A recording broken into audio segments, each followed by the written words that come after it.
Yo, what's going on, Dragon Ballers? Welcome back to another event coverage breakdown video. This time, boy, do I have a story for you. PPG Philly was absolutely insane. Just watching the stream coverage, just watching and seeing what decks topped. We're going to go over the top 16 breakdown. We're going to go over the field breakdown. I want to shout out Pro Play Games for throwing an amazing event. And I also want to shout out Scott Slater and DBS Meta for helping compile the both the top 16 breakdown and the overall player field breakdown. I know they work really hard to get us that information. It's super helpful from the side of a content creator, so I do want to make sure that is acknowledged. With that being said, guys, before we get into this video, if you're new to the channel, make sure you hit that subscribe button, make sure you hit that notification bell so you can stay updated with all the awesome Dragon Ball Super content that I post here. If you're looking for a Dragon Ball Super community to get in touch with, if you're getting ready for a regional, check out the Discord in the description below. Amazing group of people. And finally, guys, if you're longtime fans of the channel, want to help support the channel or get caught up on some competitive content, check out the Patreon in the description below. Really helpful stuff, really helps the channel out a lot. With that being said, we're gonna get right into this breakdown. So PPG Philly just happened this past weekend. Very, very cool event. We had Tawa take the event in a Tawa versus Shenron ramp. Kind of like Shenron Gogeta, kind of like Shenron Kaioken. Lots of different, basically Shenron boss monster ramp deck. Epic finals. Tawa did take it. Tawa's been killing it lately. But before we get into the top cut breakdown itself, let's go over the field coverage of the whole thing. So Tawa taking up 18 slots in the field. I believe it was about 120 players. This is a little bit of quick math that I can't do, but yeah, so 17% of the field coming from Tawa, and it's really, really interesting. So a few events ago, I guess you can say preset 7, because we don't know exactly what the breakdown was at Gen Con. Skilless was always the most highly represented deck, all the way from Super Shenron format, right from like Chicago Celebrations when the set dropped, all the way through Super Shenron format before set 7. Skilless was the most highly represented deck by far. Very, very interestingly, we see Skilless fall down several pegs in terms of representation, and Tawa is the most highly rep deck. Now, this makes sense, but it also is kind of weird because people are always, kind of complaining about the price tag of Vegeta Time Regulator. I believe if we looked at them right now, they're at about $40 a piece. I looked at them literally 3-4 days ago. They were like $25 a piece, but now that they won the event, of course, they're going to be a little bit hyped and price spiked. But it's really interesting that this took up most slots in the field because of that price tag. However, this deck has been killing it the past few weeks, like 4 slots in Top Cut, which is what it got this past time. That is pretty regular for Tawa right now. Tawa has been taking up most of Top Cut for the past few events, so it is really strong. It makes sense that a lot more people will be playing it. Next up, Kaba, and again, we see that price tag. Like, this is the only deck I can really think of that requires 3 different SRs in the deck, and then a bunch of structure deck exclusives. This is the only deck I can think of that really requires all these exclusive, somewhat expensive cards, but you are at a competitive environment, you are at a competitive event, so price usually isn't too big of a point when people are trying to compete and do the best they can. Plus, a lot of people like the U6 deck as well. It's new, it's fresh, it's aggressive, people do like it. A lot of Shenron too. It's pretty surprising. I feel like Shenron doesn't normally get this type of representation in the field, but who knows. Frieza Prison, a very hyped up deck recently. Pan, consistent and strong. Skillless, like I said, really fell down in the ranks in terms of general representation. That's pretty interesting to me, but I do think it's very, very good. It can probably adapt a lot to the format. That's the one thing I think Skillless is very, very good at. I do think Skillless is very good at adapting and kind of adjusting to the field. Like, it's anti-meta in a way, but it can also be very, very strong meta and aggro just by adapting to what's good in the field. So I do like that about the deck a lot. Don't know what these builds were in particular, but that I do think that's an option Skillless has. 6 set 7 Zamasus. Interestingly enough, I think George Machado and PPG kind of put some hype around this deck with his prelim win. But this deck is really cool. It's a new type of control deck. You basically ramp your opponent up, you burn them for damage. The really cool thing is the boss monster looks at your opponent's hand. You get rid of any 2 cards permanently by putting them in your opponent's energy, and that's probably going to give you the fuel you need to burn them with the leader effect. The leader also has constant removal just for 1 energy. Bounce any battle card your opponent controls back to their hand, so that's pretty good. And then set 7 Gohan burn. So this is probably aggro, so probably a combination here of like red-green decks, either playing like low to the ground aggro or Kaioken, and then probably a combination of that with triple flash decks for Gohan burn. And then 28% of the field were other decks, so like King Vegeta, Janemba, Hit Leader, things like that. A little bit more Hit Leader this event, but none of them topped. As far as U6 goes, that was mostly Kaba. But with that being said, we're gonna go into this top 16 breakdown. So top 16 of the event, we had 2 Janemba in Top Cut. Janemba, this is really interesting because a lot of people in the community have been saying that Janemba is not really a contender to win anymore.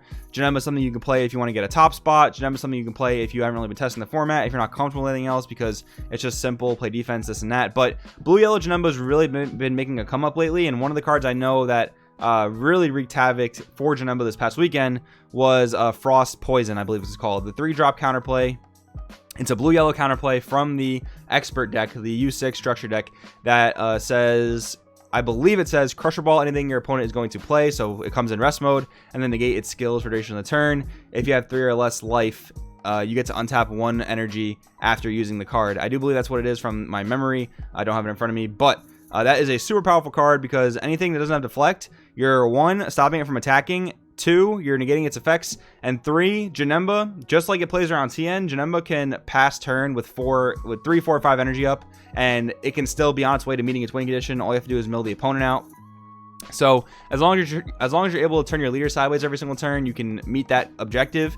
That means you can keep 3 energy up for a card like like Frost Poison. So very, very cool, innovative tech. Really like that stuff. Really strong. Next up, we have 4 Tawas. Like I said again, this deck has been killing it lately. I believe this is the 3rd event where Tawa has taken up at least 4 slots in Top Cut, which is pretty insane. I believe at Gen Con it was the same thing, and I think in either Pasadena or the other regional that took place that weekend, I believe that it also took 4 spots in Top Cut. So this deck has just been killing it lately, and it's really interesting. You know, this is a leader that not a lot of people thought were going to be able to do this type of thing. You know, it doesn't gain advantage, this and that, but Vegeta Time Regulator is a pretty insane card. But with that being said, I think we are in a slower format. You know, people are grinding with counterplays, people are grinding with playing like Bobbity win conditions, people are just really grinding and playing long games, and Tawa really, really thrives in the late game, because as long as you don't mill too many mirrors, you're going to be okay. You're going to just neg 3 your opponent every single turn, potentially neg 4 your opponent every single turn if you swing with the Mira and they burn and negate, or if they burn him with Taito, that's going to be a neg 4 every single turn past turn 4. And turn 4 is very, very easy to get to right now. I've actually been testing this format a lot, and it's actually really surprising to me how often I get to turn 4 and I'm not even awakened yet. And that feels really cool. Like, all the counterplay options in this format, all the answer cards in this format, you know, outside of a few things, are so strong, and it's really cool. Not even that Tawa really has that, but Tawa's ability to just check any keyword skill in the game. You know, the obvious example that comes to mind is like, you know, Shenron Gogeta with triple attack. That is just so powerful. So really cool. I do want to shout out Jordan Markle, because that's my boy. He won the event, and he also played a really cool build that him and Nick Minio and a few other guys worked on, that plays the 1-drop skillless Goku to gain free advantage with 4-star balls, and to also summon the new 20k Trunks from the deck that came out in set 7, the vanilla. So shout out to Jordan, you're awesome. Congratulations on the W. So next up, we have 2 Shenron Top Cut. Very interesting here. I think this is like pretty typical for the amount of rep that Shenron gets in Top Cut. Not too much, not too little. Oh, and another thing I want to point out too is we have 1, 2, 3, 4, 5, 6, 7, 8, 9, 10, 11 different leaders in this Top Cut, just like Gen Con.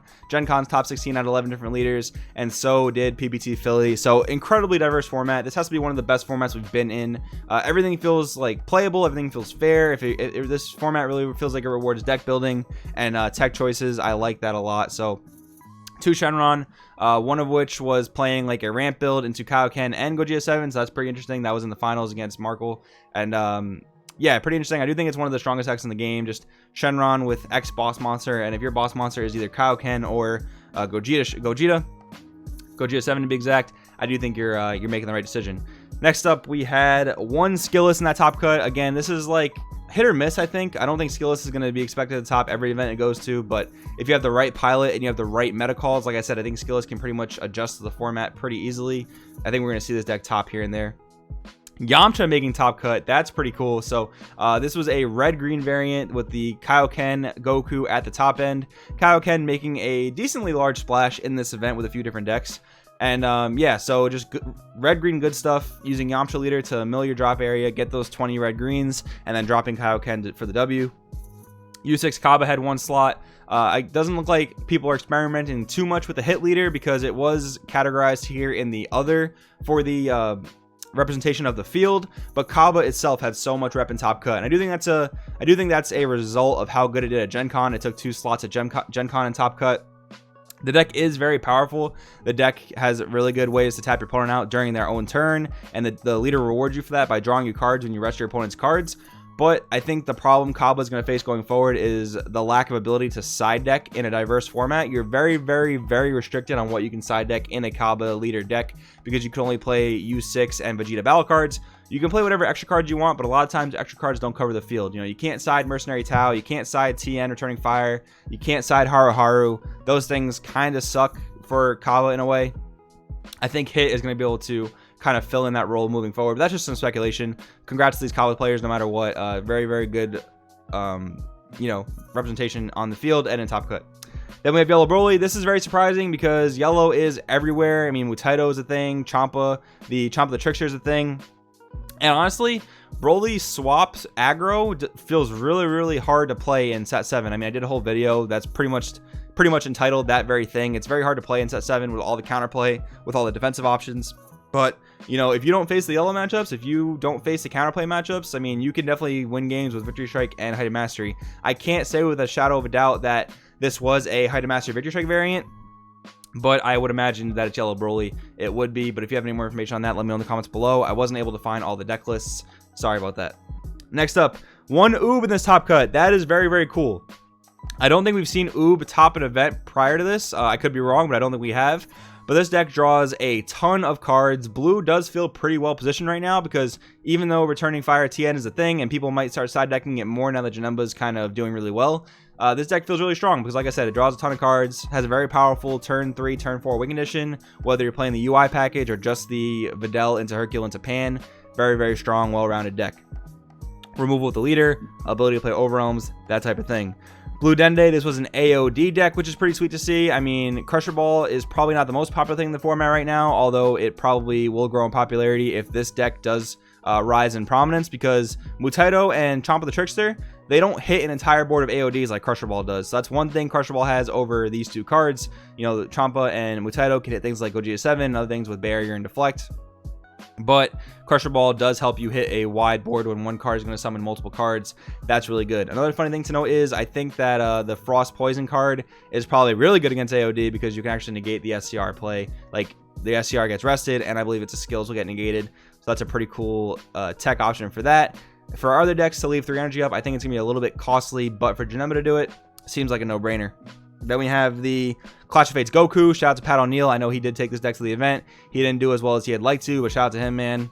You did great. And this other Clash Coup player, I'm assuming it was a Kaioken build. Not quite sure. I know that Pat's build played Chantag Zeno. I know it played Kaioken. I know it played the Arrival Resonant Super Saiyan Blue Gogeta. I would imagine this was somewhat of a similar build because this leader seems to pair really well with Kaioken, but I cannot speak to that 100%. And then we had one Frieza Prison rounding out this top cut, the 11th leader, Frieza Prison. This is a deck that a lot of people have been talking about lately. It is a pretty strong deck, honestly. I've been testing against it the past few nights. Danny's been playing it, and it's really strong. I mean, the amount of defense it has, like between Zanala Hope, Is All You Got. Paralysis technique is actually insane in this format, especially against U6. And then you have Kikono to recycle Kaba's Awakenings. It's absolutely insane. And then the Babidi top end is so good because, like, a Mutaito can only answer one of the 2 boss monsters that Babidi will bring out if they're even bigger than 6 energy. Champa the Trickster, same idea. Crusher Ball is pretty good, but Kaioken has Deflect. You do have like certain counterplays that interact with Babidi, but the only real ones are Frost Poison and Denial of Hope. Denial of Hope being tied to red leaders, and that's one thing I don't think this top cut saw enough of was red leaders. I do think going forward there's gonna be a lot more red control oriented leaders experimented with as we move into these next top cuts. But with that being said, this format, I freaking love it. It's awesome. It's so diverse. There's so many decks you can play. It really feels like this format rewards a good player, a good deck builder, and a good theory crafter. So I love it. Let me know what you guys think in the comments below about this event, about this top cut breakdown. What do you guys think? I'd love to hear your thoughts. Thank you so much for watching, guys. My name is Joey. This is Crossroad TCG. I'm going to try to get you guys as many deck profiles from this event as possible, and I'll see you next time.